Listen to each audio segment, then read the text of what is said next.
Hello বন্ধুরা, আজকে আমি আমার জায়ের নতুন ফ্ল্যাটের গোপাল পুজোর ব্লগ শেয়ার করতে এসেছি। প্রথমে এই দেখো মেন গেট দিয়ে ঢুকে গেলাম, তারপর ঘরের মধ্য দিয়ে চলে যাচ্ছি ঠাকুর ঘরে। ঠাকুর ঘরটা কিন্তু অপূর্ব সাজিয়েছিল। এখানে গোপাল পুজো হয়েছে সকালবেলা। আমি সকালবেলা আসতে পারিনি, আমি ভাবলাম তোমাদের সঙ্গে একটু ঠাকুর ঘরটা শেয়ার করি। তারপর চলে আসলাম, এই দেখো এটা হচ্ছে ড্রয়িং রুম প্লাস কিচেন।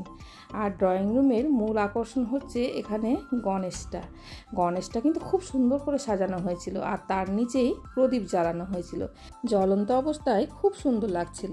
যেটার ভিডিও আমি নিতে পারিনি, এটা কিন্তু এখন নিভে গেছে। আমি ভাবলাম তাও তোমাদের সঙ্গে একটু শেয়ার করি। ড্রয়িং রুমটা খুব সুন্দর ডেকোরেটিভ জিনিস দিয়ে সাজানো হয়েছে, অপূর্ব লাগছে দেখতে, সত্যি মনটা জুড়িয়ে যাচ্ছে দেখে।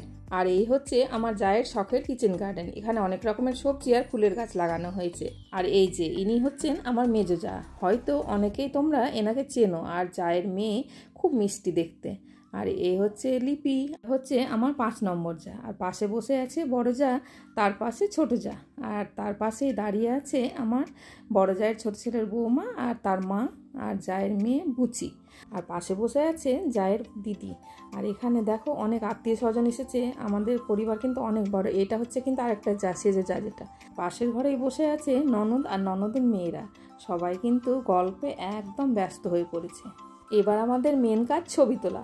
আমরা কিন্তু সবাই একদম প্রস্তুতি নিয়ে ফেলেছি ছবি তোলার জন্য। দেখো একে একে সবাই কিন্তু দাঁড়িয়ে পড়েছে ছবি তোলার জন্য। এই দেখো আমরা কিন্তু একে একে লাইন করে সবাই দাঁড়িয়ে অনেক ছবি তুলেছি।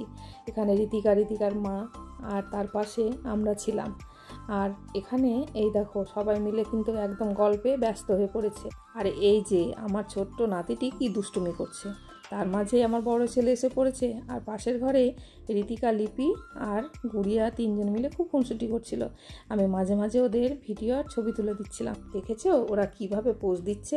বাবা আর পারি না, অনেক ছবি তুলে দিয়েছি। এবার আমি চললাম ছাদে। কফি এখনও শুরু হয়নি দেওয়া, আর কফির আশায় কিন্তু আমরা সবাই অপেক্ষায় বসে আছি। আর এদিক ওদিক সবাই ছড়িয়ে ছিটিয়ে গল্প করছে। আমাদের পরিবার তো জানো তোমরা অনেক বড়। এই যে এখানে জায়ের মেয়ে জামাই বসে আছে, এরা, এদেরকে একটু নিয়ে নিলাম। পাশে আমার দেওর এই নাতিকে নিয়ে দেখো কিভাবে খেলা করছে।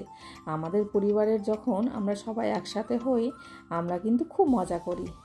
এই দেখো ছাদে এসে আবার সবাই কেমন গল্পে মেতে উঠেছে। আর পাশেই এই যে সব কফি খাওয়া শুরু হয়ে গেছে। এই যে ঋতিকা খাচ্ছে, এখানে পাশেই শিল্পা খাচ্ছে, মৌ। কি পোজ দিচ্ছে এরা। গুড়িয়াকে দেখো না আবার টাটা করছে।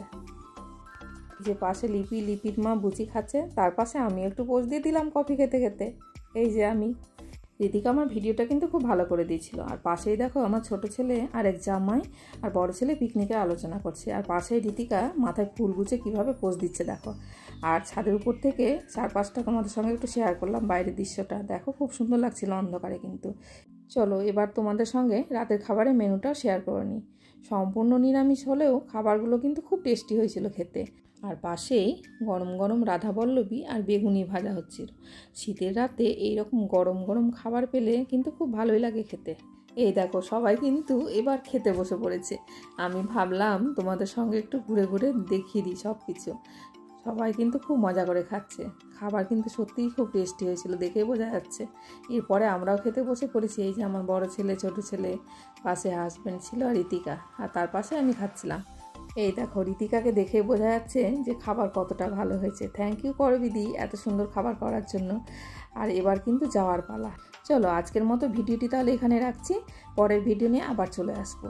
ভিডিওটি ভালো লাগলে অবশ্যই কিন্তু একটা লাইক, কমেন্ট, শেয়ার করে পাশে থাকবে। সবাই ভালো থেকো, সুস্থ থেকো, টাটা।